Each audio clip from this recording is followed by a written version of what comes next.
Halo, selamat pagi pemirsa, saya Chandra Dewi kembali hadir menjumpai Anda dalam Cerdas 5 Menit. Dan kali ini kita akan membahas mengenai cukupkah uang pensiun saya, di mana ini merupakan salah satu pertanyaan yang kerap muncul di benak para pegawai menjelang masa pensiunnya. Bersama saya di studio Metro Manulife telah hadir Bapak Lugowo Kusumonegoro, Presiden Direktur dari PT Manulife Asset Management Indonesia. Selamat pagi Pak Lugowo. Selamat pagi Mbak Chandra. Pak Lugowo, ini di episode sebelumnya kita kan sempat membahas nih Pak mengenai perlunya persiapan cadangan uang pensiun untuk sekitar 26 hingga 31 tahun. Ini cukup besar ya Pak ya. Barangkali bisa dijelaskan sedikit lagi nih bagi pemirsa di rumah.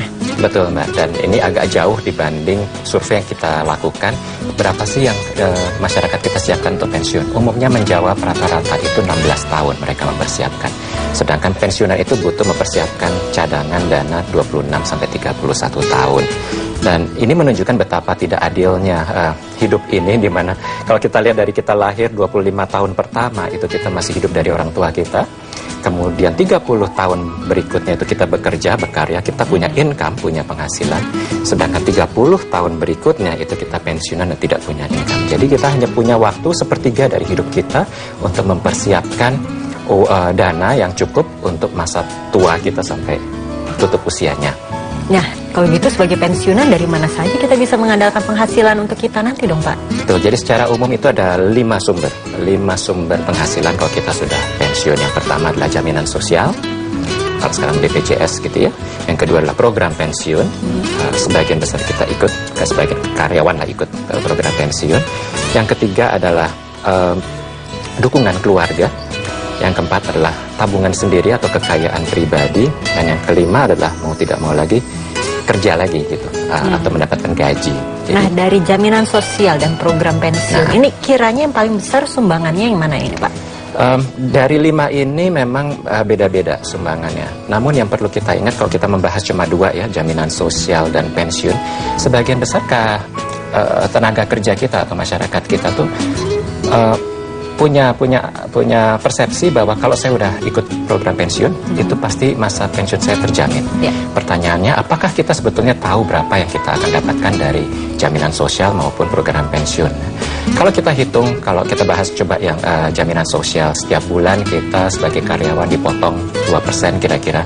Kemudian pemberi kerja juga memberi sumbangan kontribusi sekitar 3,7%. Nah, kalau kita pensiun, ternyata yang kita akan dapatkan kalau kita hitung dari rata-rata penghasilan kita saat sebelum pensiun, itu hanya menyumbangkan sekitar 12,5%.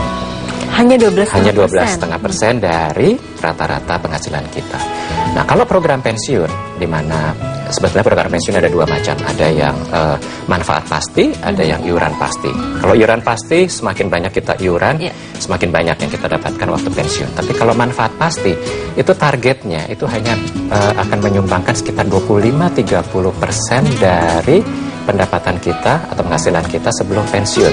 Kalau begitu kekurangannya masih banyak dong Pak? 12 ditambah 25-30 kira-kira 35-40% yang baru bisa kita peroleh dari jaminan sosial dan pensiun. Masih jauh nih. Kalau begitu cara menutupi kekurangan sekitar 60-70% ini bagaimana dong Pak Lugowo? Nah, untuk menutupinya ya kita harus mengharapkan yang 3 sumber lain. Tapi yang saya mau highlight lagi bahwa yang 2 ini saja itu ternyata belum banyak yang ikut. Jaminan sosial itu hanya 20% dari angkatan kerja kita yang ikut jaminan sosial. Selebihnya nggak ikut. Kemudian kalau pensiun hanya 5% dari angkatan kerja yang ikut program pensiun. Jadi selebihnya belum ikut. Nah, bagaimana kalau begitu Pak kiranya untuk menutupi kekurangannya? Kita ikut yang 3 sumber lain ya. Jadi ada harus bekerja kembali, kemudian mengandalkan keluarga, bisa juga kita lihat hasil tabungan kekayaan pribadi. Nah, ini yang harus kita lihat, yang mungkin harus kita bahas nanti di episode berikutnya, Mbak.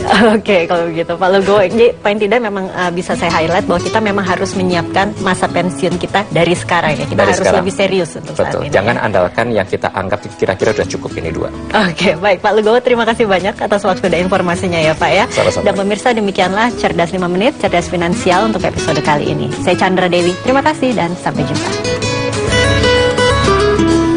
Dipersembahkan oleh